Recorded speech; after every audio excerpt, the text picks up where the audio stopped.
সকালটা শুরু হলো এক কাপ চায়ের সঙ্গে গুড মর্নিং। তো এখন সকালে বেরিয়ে গেছি দিদিদের বাড়ি যাওয়ার জন্য। এখন মা আর আমি সোনারপুরে চা খাচ্ছি, কারণ এখান থেকে ট্রেন ধরবো।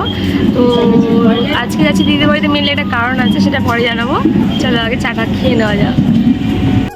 তারপরে এই সুন্দর দৃশ্য উপভোগ করতে করতে চলে যাচ্ছি আমি দিদির বাড়ির উদ্দেশ্যে।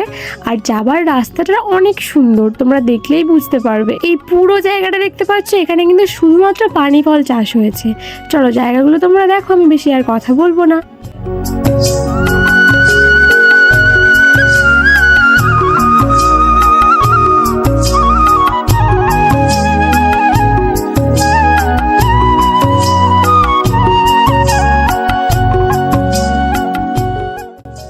দেখতে দেখতে আমরা পৌঁছে গেলাম মথুরাপুর রোড স্টেশনে। এখান থেকে আমার দিদির বাড়িতে যেতে হয় আরও 45 মিনিটস টাইম লাগে।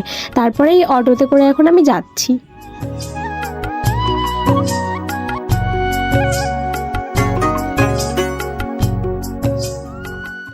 চলো এবার দেখা হবে আমার দিদিদের বাড়িতে গিয়ে আমার বাবার সঙ্গে।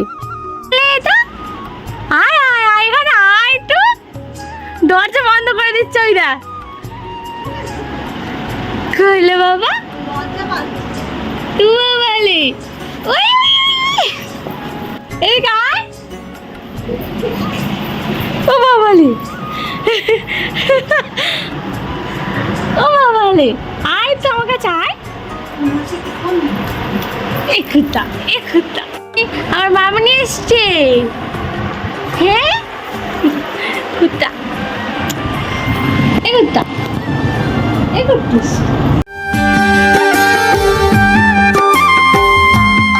তারপর তো আমি ওকে অনেকক্ষণ ধরে এরকম ভাবে আদর করছিলাম, চটকাচ্ছিলাম, আর ও বিরক্ত হচ্ছিল।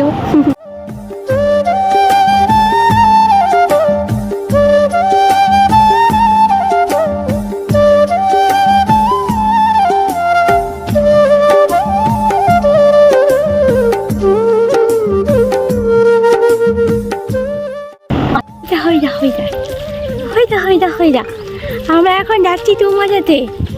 বাবা খাবার কিনতে একটা হাম দে কি কি এগুলো কি নেবো? আমরা চলে এলাম তো খাবার টাবার কিনে। কি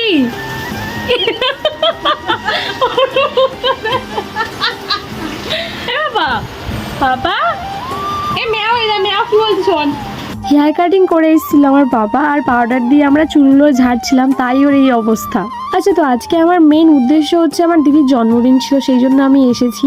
তো আজকে এখন এখানে কেক টেক কাটা হচ্ছে। এখানে দিদির বাড়ির সবাই রয়েছে। এটা হচ্ছে দিদির ননদ, এখানে রয়েছে দিদির শ্বশুর মশাই, শাশুড়ি মা, দিদির মানে আমার জামাইবাবু, বড় জামাইবাবু, আর আমার পাপা রাজদীপ। তো এবার আমরা এখানে প্রার্থনা করছি, প্রার্থনা করে তারপরে আমরা কেক কাটবো। আমাকে কিরকম একটা লাগছে দেখো, শুধু কেমন একটা পাগলি। হ্যাঁ জানা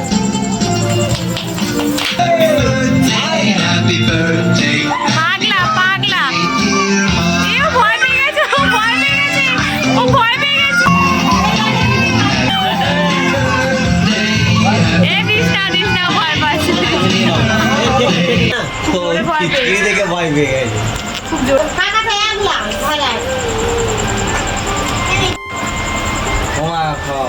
না ও না বলছে।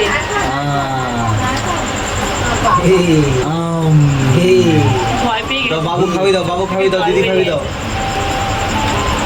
দাও ওই তো কাটা আছে না।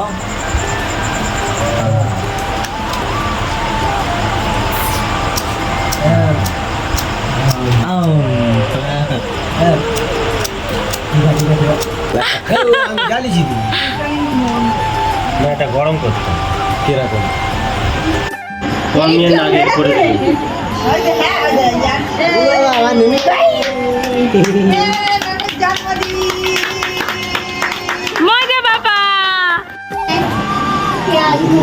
সবাইকে প্রণাম করলাম আমার দিদি, আর তারপরে দিদি শ্বশুরমশাই সুন্দর আংটিটা গিফট করলো।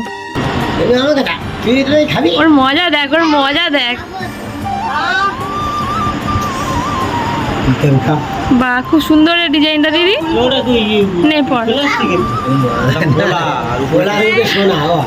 তো চলো আজকে ব্লগটা এই পর্যন্ত, টাটা।